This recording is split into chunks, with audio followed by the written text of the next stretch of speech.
Hello and welcome back to the another episode of Daily News Quiz Analysis for IAS Prelims 2025. As you can see here on the screen, it is 29th January today, and in this video we are going to solve some important questions which are very much relevant for your preparation. As usual, before we will start our discussion, I would like to give the brief introduction about this initiative. I will try to be very brief in that so that if you are new to our channel you will get more connected with us. Basically in this video we'll try to discuss three types of questions, and those questions would be differentiated on the basis of their sources. So the first set of questions which we are going to solve here are from the current affairs, or taken from the current affairs.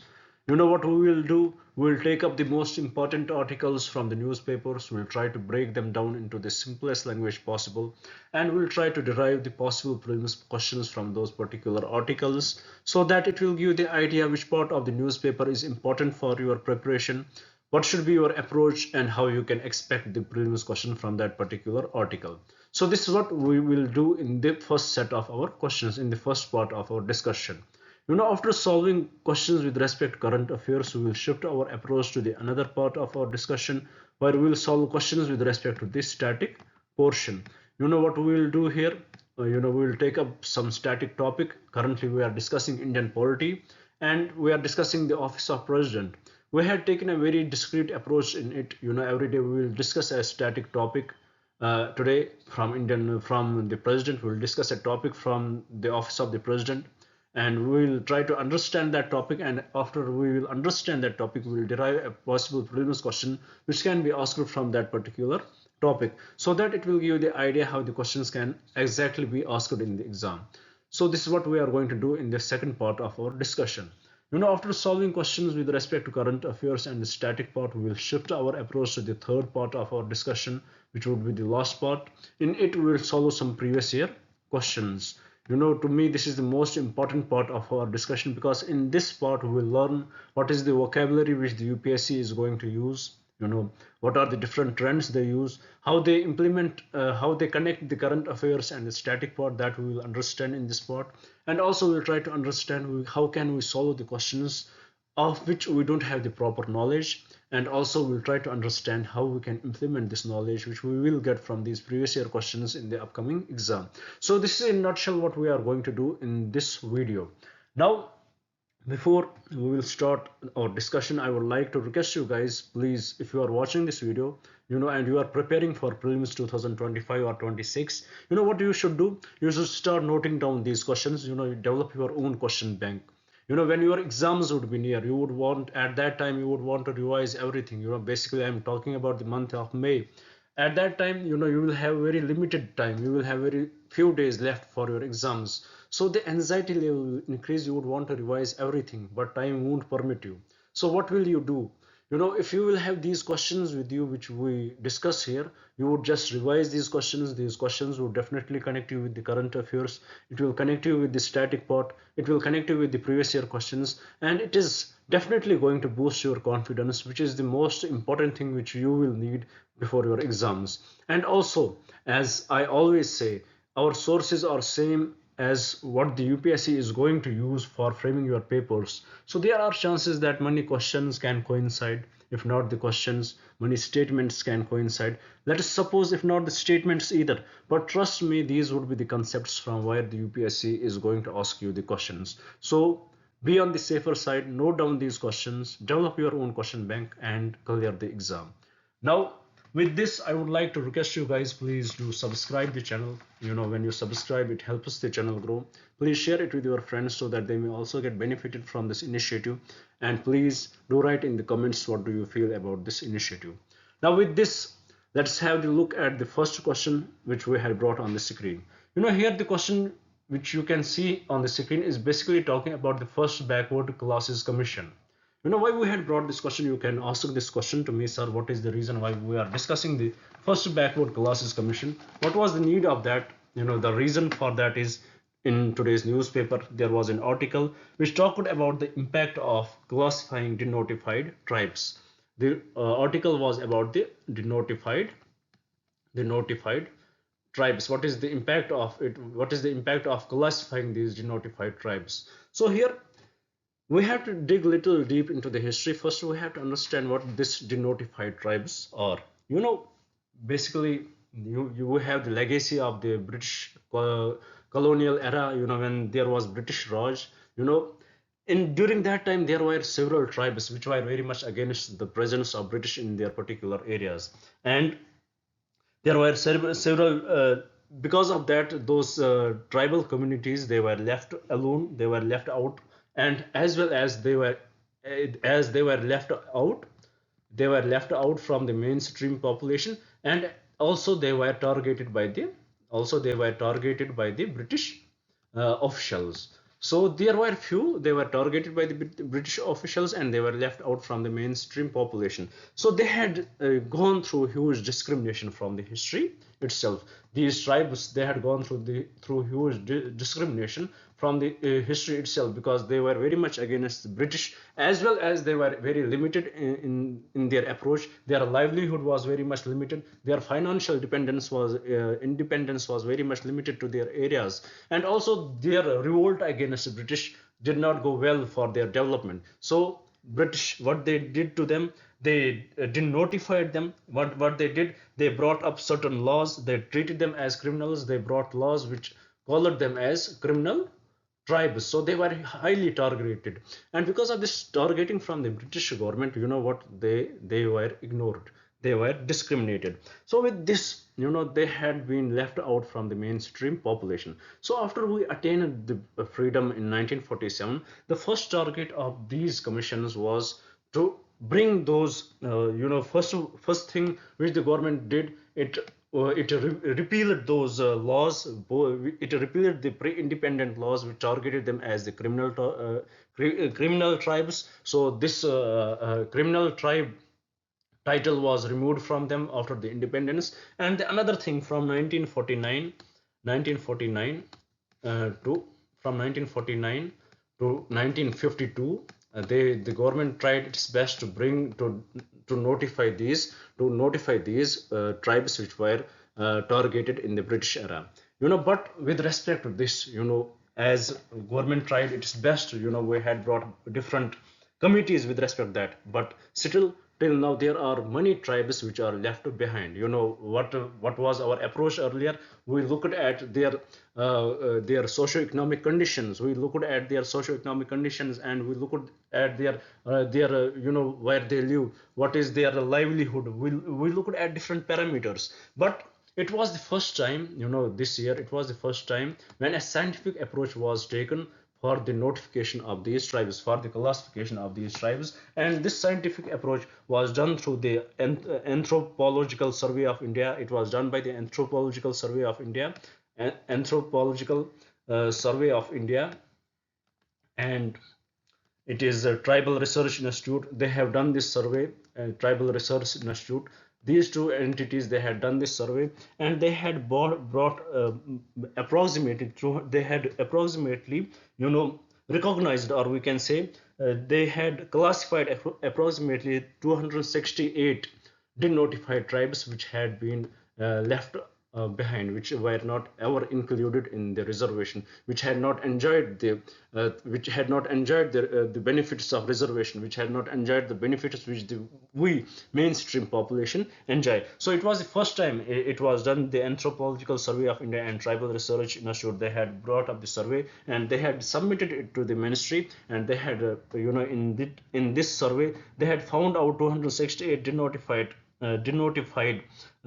nomadic or semi-nomadic tribes. They had been categorized for the first time. So it has been done first time. So with respect to these 268 semi-nomadic and nomadic tribes, you know, approximately 179 communities, according to this report, 179 communities should be included in STs, SCs, and OBCs. Out of these 268, 179 communities, 179 179 communities should be included in SCs, STs, and OBCs. So this is the whole discussion why we had brought this question here. Now let's recap what we understood here. You know why we had brought this question. The reason for that is the survey brought out by the Anthropological Survey of India and the Tribal Research with respect to the denotified nomadic and semi-nomadic tribes, and they had categorized 268 such tribes, and out of this they had recommended that out of these 268, 179 communities should be included in the STs, OBCs, and others, and SCs. So here we also understood what are these denotified tribes. In the British era, they were called they were treated as criminals. They were prosecuted under law. Their rights were violated, and there were laws which called them as the criminal tribes. So after post independence from 1949 till 1952, we tried our best to get them back to the mainstream population, to let them enjoy the benefits of reservation, and we tried to notify them again. But still, we had brought up many commissions, but every tribe was not included in that. Every tribe was not included in that, and this research, this survey, it is the first time in which the scientific approach has been taken out, and we had discussed that here, as 268 tribes have been categorized, that these tribes should be notified under these SCs, STs, and OBCs. So with this, I hope you had got the basic understanding about the question, about the context of this question. Now let's understand which was the first backward class commission which was established post independence, who started to recommend these costs for their upliftment. So let's understand this through this question. Here the question says, the first backward class commission established in independent India, 100% correct, played a crucial role in identifying socially and educationally backward classes. Who chaired this landmark commission? Is it B.R. Ambedkar? No. Is it B.P. Mandal? No. Is it Jagjeevan Ram? No. It is definitely Kaka Kalekar. It was Kaka Kalekar commission who had started to recommend it. It was the first backward commission, but it did not include everybody in it, which required this status. So it failed in bringing everybody in that. So with this, I hope you had got the basic understanding of this question. Now with this, I hope with this, let's move to the another question and try to solve that. Here the question which you are seeing on the screen is basically about the Prohibition of Child Marriage Act 2006. So you may ask me a question here, sir, what was the need for bringing this question? What is the reason for bringing this question here? Did you saw anything relevant to the Prohibition of Child Marriage Act 2006? If I will ask you this question in the newspaper today, definitely the answer to this is 100% correct. There was an article which discussed about the child marriage laws. It basically titled as Substantive Equality in Child Marriage Laws. It basically talked about how there are under the Prohibition of Child Marriage Act, we have for male the marriage limit, marriage age is, for male the marriage age is 21 years, and for female it is, 18 years. And it discussed about that once these, when, for example, by any chance, if two minors get married, and once they get married and they want to annul this marriage, they want to end this marriage, and according to the provisions of the Prohibition of Child Marriage Act 2006, they can only annul this marriage after attaining the maturity, after 2 years of attaining the maturity. For example, if the female wants to annul this marriage, she can annul this marriage when she will when she will be 20 years old, and for male, he can annul this marriage when he would be 23 years old. So according to the author, it has direct contradiction, this provision of the Prohibition of Child Marriage Act 2006. This has contradiction with the Majority Act of 1857, which 1875, Majority Act of 1875, which basically talks about that once this Majority Act of 1875, which is mostly followed in many countries across the globe, and it is basically taken as the global standard practice. According to this Majority Act of 1875, it is the 18 years age is the perfect age for any person, whether it would be male or female, to attain the maturity. It should be the marriageable age. And according to them, after attaining the 18 years age, there is a discussion whether we should take this 18-year as the standard, or we should take the Prohibition of Child Marriage Act, the provisions in it, as standard. So according to the author, according to the discussion, should we take 20 years for both male and female as the standard for annulling the marriage, or should we take this different, where we had given different status to male, different age criteria for female, should we take this as a standard? So there is definitely the confusion with respect to that. And also it has been seen in many cases that this confusion has been created, we can say in a way has been created by different judicial judgments also. In Madras judgment there was one discussion, in one judgment there they upheld the prohibition, provisions of the Prohibition of Child Marriage Act, and in further judgments of different high courts we had seen that there is definitely the concern with respect to that. So this is what the author here discusses about, that should this age differentiation which is in male and female, should it be, should the government bring up the law where they will amendment to the Prohibition of Child Marriage Act, where there should be the constant, or we can say same age limit for both male and female. And according to the author it is the best way, and it should be introduced not as at 21 for both but at 18. So bring this marriage limit age for both male and female at 18. So this is the basic concept why we had brought this question here. This is the basic discussion. This is the basic confusion with respect to majority act of 1875, which is followed in the most part of the in the most countries around the globe, and this is what we follow in our country. So with respect to this, we should have some basic knowledge about the Prohibition of Child Marriage Act, and that we will get through this question. So let's see what does the question say here. Here the question says, which of the following provision is not a key feature of the Prohibition of Child Marriage Act 2006? Here let's discuss statement wise. First statement: empowering the district magistrate to issue injunctions prohibiting child marriages. 100% correct. It empowers the district magistrates to issue injunctions, we can say to issue writs, kind of writ to prohibit the child marriages. 100% correct. So with this the first statement is correct. And with respect to the question, as it is asking us which of the following options is not a key feature, so with respect to this question, this statement is not the correct statement. But with respect to the Prohibition of Child Marriage Act, it is correct statement. So second statement: legal marriage for men is 21 years and for women is 18 years. 100% correct with respect to Prohibition of Child Marriage Act 2006. But with respect to the question, this is also incorrect, because this is not what the question asks us.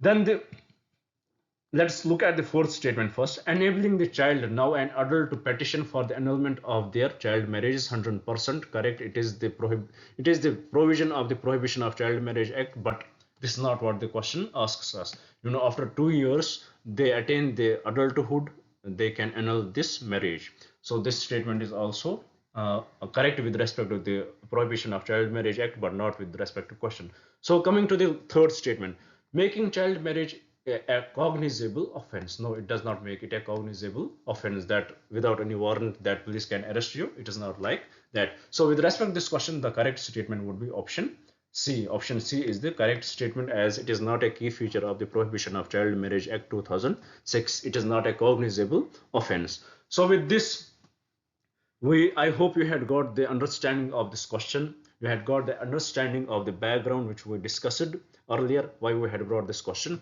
here. Now with this, let's move to the another question and see what we had brought on the third slide. Here the question is basically, here if you can look at the screen, the question is about the budgetary allocations to the Ministry of External Affairs in recent years.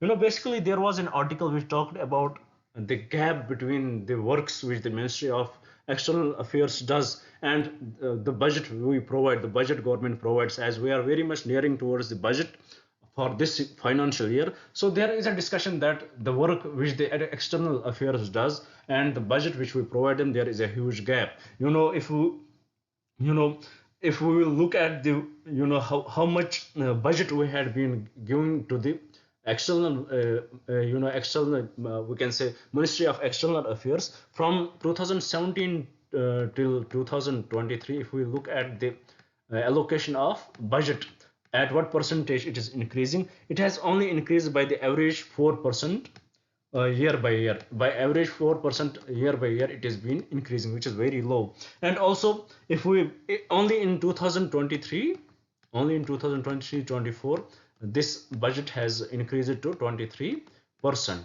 So there is definitely the increase in the budget, but is it enough? If we will compare it, if we compare the allocations of budget given to the Ministry of External Affairs to the overall budget of the country, it comes way below 1%. It is only 0.4%. Only 0.4% of the total budget is allocated to the Ministry of External Affairs. And if we will compare it with other countries like the China and other developed or developing countries, it is way below than the global standard. Usually in the globe, in the developed countries, the average budget which the countries contribute is more than 1%. It is between 1% to 2%, but our budget is way below than 1%. And what are the things, what are the works which our country goes through? Our country, the Ministry of External Affairs, it has to take a lot. It has to give the aids. It has to give the aids and grants to the neighboring countries as a neighborhood first policy. This is one of the core policy of the Ministry of External Affairs. It gives 50% of aid and grants to its neighboring countries. And with respect to this, with respect to neighboring countries, the country which gets the most amount of aid and grants, it is Bhutan. Bhutan is the country which gets the most amount of it. 50% of aid and grants is given to the neighboring countries, and out of it, it is the Bhutan which gets the most amount of grants. And also the line of credit which the Ministry of External Affairs provides to the neighboring countries, it is the Bangladesh which gets the highest amount of money under the line of credit, or we can say the concessional loans, which is approximately around 8 billion, or we can say 7.8 billion. It is approximately 7.8 billion which is given as the line of credit, or we can say concessional loans to this particular country. So we can say out of the whole the line of credit which we give to our neighboring countries, to all the countries, or we can say neighboring countries, 45% of the line of credit, the concessional loans which we give, is given to the neighboring countries. So this shows how we are very much concerned with respect to our neighborhood first policy we are following. And also we provide assistance to the global south countries. We provide assistance to the African countries. So there is huge burden on the finances with respect to Ministry of External Affairs, but unfortunately we are seeing the budget, it is way below 1%. And if we will compare it with other countries, we are giving very much less money to the Ministry of External Affairs. So this article here shows that there is definitely the need to increase this budget. It should be increased. The author here mentions that. And also it is the Parliamentary Standing Committee on External Affairs that has also mentioned that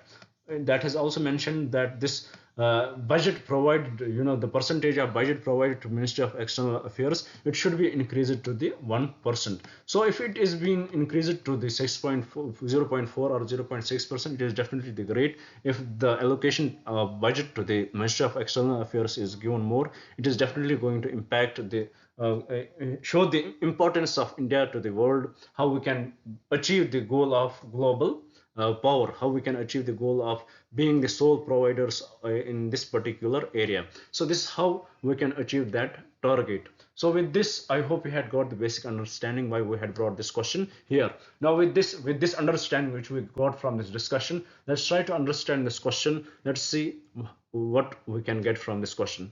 Here the question says, which of the following statements regarding the budgetary allocation to the Ministry of External Affairs in recent years are generally correct? First statement, the Ministry of External Affairs budget has consistently decreased. So this is totally incorrect. It is not consistently decreasing, neither it is consistently increasing. So there can be a nominal change as a percentage of India's total budget. So it is totally incorrect. From our discussion also, we found that here the second statement, it says the significant portion of the Ministry of External Affairs budget is allocated to development assistance programs for neighboring countries. 100% correct. We saw that 50% is for the 50% of aids and grants which we give is given to the neighboring countries. and in that we saw that how Bhutan is topping the list. So second statement is correct. Third statement, the Ministry of External Affairs budget includes allocations for maintenance of Indian embassies and consulates abroad. 100% correct. This is true, nothing wrong with this statement. Fourth statement, the Ministry of External Affairs budget primarily focuses on bilateral and multilateral diplomacy with minimal allocation for diaspora engagement. Totally incorrect. There is no it does not provide for the engagement for minimal allocation for diaspora engagement. It does not provide for it. So this statement is incorrect. So with respect to this question, the correct statements are statement 2 and statement 3 only, and from the code given below, the correct code would be option B. So with this, I hope you had got the basic understanding why we had brought this question. You had understood the context and also the question here. With this, let's move to the another slide and see what is the question which we had brought on the next slide. Here, the question which you can see on the screen is basically about the tungsten mine. We can say tungsten. Here, the question is question is asking us about the applications of the tungsten. But you can ask me a question, sir, why we had brought this question from nowhere. No, dear, there was an article which basically talks about the tungsten mining project which was proposed in Tamil Nadu near Madurai. There was this there was a tungsten mine. We know tungsten mine. It was found, it was located in Madurai, and now the central government, they had proposed the mining of this tungsten from Tamil Nadu. Initially, what happened that there was no concern from the Tamil Nadu government. There was no concern from the Tamil Nadu government. But unfortunately, the people in that region, which was about to be mined, what they did, they started opposing it. Why they started opposing it? Because according to them, it is going to harm the ecology there, it is going to harm the biodiversity there, and also the Aritapati, which is the first biodiversity heritage site of the Tamil Nadu. Aritapati, please remember that. It comes under this region where this tungsten mine was found. Tungsten mining block was found. It comes under this region, and according to the locals, it is going to hurt. It is going to impact the Aritapati first, which is the first biodiversity heritage site of Tamil Nadu. It is going to hurt it. So, because of the environmental concerns and ecological concerns, the people violated, opposed this decision of the center, and Tamil Nadu government, what they did, they tried to seize the movement, and they said they also started opposing the central government, and they blamed central government that they had not consulted properly with them, to which the central government replied that we did it very much properly, but as we know that there is a center state conflict in Tamil Nadu, as a center is, it is governed by different party and state is governed by different party. So center is blaming that Tamil Nadu is trying to politicize the issue, and that is not the case. According to the center, we had definitely tried to, we had consulted with Tamil Nadu, we had discussed every issue regarding that, and Tamil Nadu government was very much happy with that. But as right now they are seeing the people are opposing it, and elections are very much near, so they are trying to seize the movement, and they are going against the center right now. So this issue is about the politicization of this mine, or we can say politicization of the issue. You don't have to go into that discussion, but here what you can take, it is the Aritapati, which you should know that it is the first biodiversity heritage site of the Tamil Nadu. It is archaeologically, historically, and spiritually very important for people living nearby.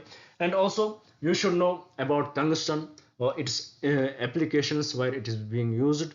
You should know about it. So that we will know through this question. Let's solve this question and get more idea about that. Here the question says, first I hope you had understood the context why we had brought this question. Now let's understand the question.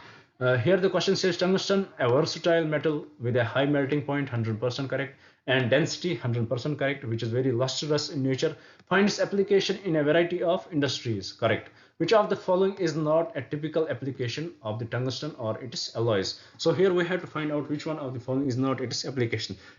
Basically when there are such questions which talk about the application, most of the times when it is positive type of question where it does not ask you where this not is not mentioned, most of the times all the options are correct, but here you have to choose which one is not the correct option. So let's look at the options one by one and solve it.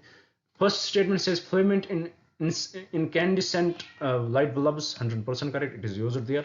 Electrodes for welding, it is used there. Components of high-speed cutting tools, 100%, as it is hard, it is lustrous, it can be used there. Then fourth, heat shields in spacecrafts and high temperature furnaces, 100% used there. So we are left with the nuclear reactor shielding. So definitely this would be the correct option. So with respect to this question, the correct option is option E. So with this, I hope you had understood it. Currently this project, it has been halted by the central government also, because they know that they won't get much from this issue right now, because elections are very much near, and the Tamil Nadu government, according to the center, they are politicizing the issue. So this is the take right now. They had halted the project. So with this, let's move to the another slide and see what question we had brought. The question is basically here with respect to the National Tiger Conservation Authority, NTCA. You may ask me a question, sir, what is the need for that? Basically, there is definitely the need for that, as in Wayanad, Kerala, Wayanad was in the news from for different reasons, because of the landslide there, but today it is because of different reason. There we saw a woman, she was killed by a tiger, hunted by that tiger, she was killed by that tiger, and unfortunately that tiger was killed by the people there. So with respect to that, the NTCA, they had asked they had asked this forest authority there, they had asked the Kerala Forest Department, they had sought report from the Kerala Forest Department with respect to this incident, why this tiger was killed. So that is why it is in the news. Now here the news itself is not important, but in the mains exam, if there is any question with respect to man versus wild conflict, you can take it as an example. But here the question which is important for you with respect to your prelims is National Tiger Conservation Authority. So this you should know. This National Conservation Authority, it was created in 2005. It comes under the Ministry of Environment, Forest and Climate Change. It it is a statutory body, and it is supported by which act? It is supported by the Wildlife Protection Amendment, Wildlife Protection Amendment Act of 2006. So because of this amendment act, it was promoted, and this is the project Tiger comes under the National Tiger Conservation Authority. So with this is some basic info about the National Tiger Conservation Authority. Now here we will understand more about this question, more about National Tiger Conservation Authority through this question. Let's try to solve it. So here the question says, regarding the National Tiger Conservation Authority, which of the following statements is our correct? First statement, NTCA is a statutory body under the Ministry of Environment, Forest and Climate Change, 100% correct. Second statement, NTCA has the authority to delineate the boundaries of tiger reserves after its initial notification by the state government, 100% correct. It can do it. Basically it is the state government which will notify any particular area as the tiger reserve. Then it does it by the advice of NTCA basically, and it is the NTCA, it has the authority to delineate the boundaries also. So with respect to this statement is also correct. Third statement, the NTCA is responsible for approving the tiger conservation plans prepared by the state government, 100% correct. Nothing wrong with this statement either.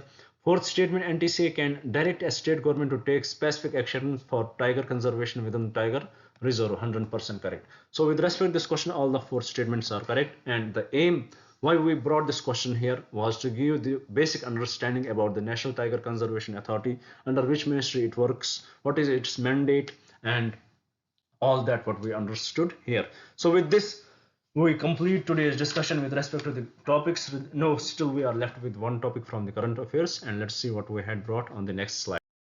Here the question is with respect to the common salt, or we can say table salt, which is sodium chloride. Basically the WHO, why we are discussing this question here, because WHO, they had issued new guidelines or new recommendations with respect to the intake of the common salt. So what are the guidelines they issued? That they had said that the sodium chloride, the sodium in it, NaCl, the sodium in it is the major cause for the hypertension in the people, because we take it in excess. It has the ability to hold water and it can cause the hypertension. Second, it is a major cause of the brain strokes and cardiac arrests. So according to them, the intake of this sodium or we can say sodium chloride, it should be very much minimal. It should be very much less. Earlier it used to be less than 5 grams. Now they had further with by now by new recommendations, they had brought it down, they had brought it down, or we can say less than 2 grams. Now they according to WHO, what is the recommended daily intake of sodium chloride for adults? It is less than 2 grams. So with respect this WHO also proposed that the countries should encourage potassium chloride. They should encourage potassium chloride irrespective of the sodium chloride, as potassium chloride is much healthier than sodium chloride. So this is the whole discussion why we brought this question, and we also solved the question here. So with this, I hope you had understood the current affairs topics very properly. I hope you had understood, you had understood what was the context of these questions. You had understood the questions, and I definitely hope you had noted down these questions. This is going to be the this is going to be the game changer for you. If you are noting down these questions, this is going to play a huge role in your preparation in clearing your prelims exam. So with this, let's move to the another part of our discussion, where we will solve a static topic. Currently we are discussing the office of the president, and we saw that in how the president, he is the ceremonial head. We discussed various topics related to the president which can be asked in the exam. We discussed about the electoral college, we discussed about his impeachment, we discussed about his oath of office, we discussed about the president's privileges, we discussed about the independence of the office of the president, and also we discussed in yesterday's class the president and the Union Council of Ministers according to Article 74. But today, now we had reached to the point where we will discuss the powers of the president. And according to Indian Constitution, president do enjoy different sets of powers, and if we will give heading to them, president enjoys the administrative powers, they enjoy the diplomatic powers, they enjoy the military powers, they enjoy the judicial powers, they do enjoy the mercy powers. So there are different sets of powers which the president enjoys, so that we will understand one by one. But through this question here, we will today understand what does the Article 53 talk about. A direct question can be asked with respect to Article 53. Now let's solve this question, and let's start the discussion from today about the powers of the president. Here the question says, Article 53 of the Indian Constitution deals with what? The appointment and powers of the Prime Minister. Totally incorrect. The executive powers of the Union. Totally incorrect. The composition and powers of the Parliament. Totally incorrect. Powers and the functions of the president. It is basically talking about the executive powers of the president. It is not Union here, it is president.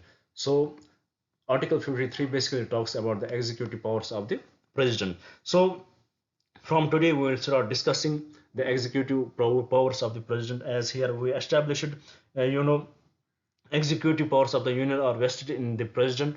We understood that the executive powers of the Union,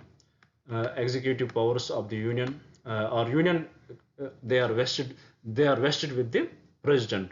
So that we will understand today, they are vested with the president. The president can exercise these powers on his own or by his subordinates, or we can say the president, he can exercise his powers on his own or through his subordinates like governors in states or lieutenant governors in UTs. And also we know about the executive powers of the Union. The president appoints. It is the president who appoints. It is the president who appoints the prime minister, and on the advice of the prime minister, he appoints other ministers. And also we understand that the president, the prime minister, whenever the president can, whenever president wants to seek any information from the prime minister, he can ask them. And also he enforces the collective responsibility of the Council of Ministers, which is the counterpiece of policy making. The collective responsibility of the Council of Ministers, it is enforced by the president, that all you guys who are in the parliament, you are collectively responsible. Who are in the executive wing, you are the collectively responsible. Who are in the cabinet, you are collectively responsible. So this is the short discussion. Basically here I wanted to discuss with you, what does the Article 53 talk about. It basically, the question was actually correct. It basically talks about the executive power of the Union. and it is this executive power of the union, they are vested with the president. So we can also say it talks about the executive power of the president. So both the headings are correct. So with respect to this question, the correct statement is option B. And also we understood here it is the president who appoints the prime minister, and by the advice of the prime minister it is president who appoints other ministers. And also it is the president who can ask the prime minister any information whatever he would want to ask, and he also enforces collective responsibility of the council of ministers. And also president has, under the executive powers, he has the significant he has significant powers with regard to the fifth and sixth schedule fifth and sixth schedule provisions in relation to the tribals, and also the president can directly administrate the union territories. So this is the basic info about the powers of the president, which basically talks about the executive powers. So with this, I hope you had understood the question and got the basic information about it. So with this, let's move to the another part, which is the last part of our discussion, where we will solve a previous year question.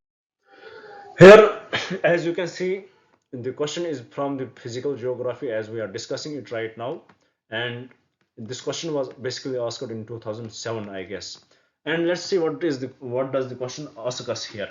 The question says, consider the following statements, and first statement says annual range of temperature is greater in the Pacific Ocean than that in the Atlantic Ocean. Is it true? Let's discuss the question. We need not to look into the options, whether it is A and B or B and C or like that. Let's understand the statements here.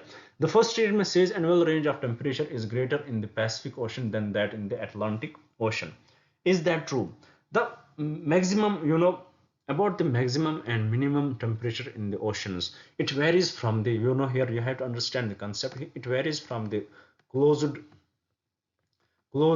oceans and the open oceans. About with respect to the Pacific Ocean, it is an open ocean. The Pacific Ocean is an open ocean, and the Atlantic Ocean is the closed ocean. So if it is closed ocean, definitely the temperature in the closed ocean would be higher as compared to the open ocean. So first statement, annual range of temperature is greater in the Pacific Ocean, it is incorrect. Annual range of the temperature is greater in the Atlantic Ocean as compared to the Pacific Ocean. So first statement, statement 1, the annual range of temperature is higher in the enclosed seas than in the open seas. The Atlantic Ocean records relatively higher annual range of temperature than the Pacific Ocean, though. So statement 1 is incorrect. Second statement, annual range of temperature is greater in the northern hemisphere than in the southern hemisphere. Is it true? Since about the northern hemisphere, it is mostly landlocked. So and compared to the southern hemisphere, the annual temperature will be, as with respect to the with respect to the annual range of temperature is greater in the northern hemisphere, 100% correct, as it is mostly landlocked.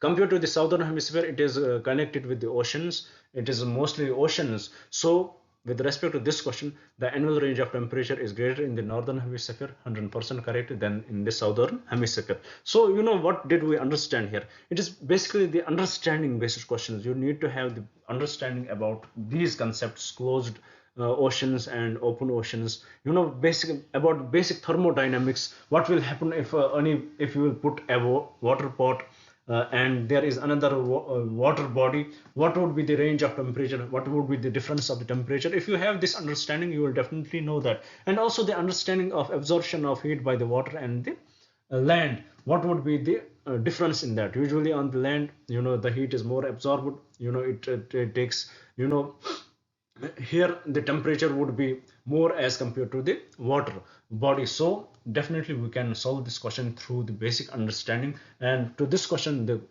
correct option would be B only, option 2 only, option 2 only. So with this we complete today's discussion. I hope you had understood the question, and I also hope you had taken the notes. So with this, I would like to say thank you to you guys. Thank you for staying with me. Thank you very much, and have a nice day.